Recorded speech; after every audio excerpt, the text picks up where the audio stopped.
Assalamu alaikum ji. I am Dr. Zafrullah Khan, Associate Professor of Dermatology, and today I'll let you know about a healthy skin care routine. और उसमें जो main चीज़ें हैं, सबसे पहले तो सुबह उठ के चेहरा धोना है ज़रूर किसी अच्छे फेस वॉश के साथ। उसके बाद आप उसको मॉइस्चराइज़ करें फेस को अच्छे तरीके से। Then you must wear your appropriate sun block.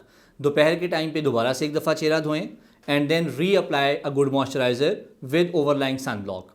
इसी तरह से रात को आप एक स्किन एक्सफोलिएटर यूज़ करें, अच्छा स्किन एक्सफोलिएटर।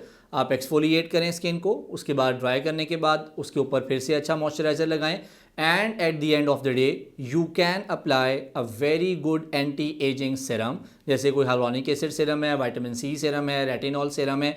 लेकिन ये सारी चीज़ें, इनमें से कौन सी आपकी स्किन के लिए अप्रोप्रिएट रहेगी, that would be decided by your dermatologist. Moreover important चीज़ ये है कि this anti ageing routine, this skin care routine belongs to those who are somewhere between 20 to 50 years of age. Do follow your routine. Have a nice skin. Thank you very much.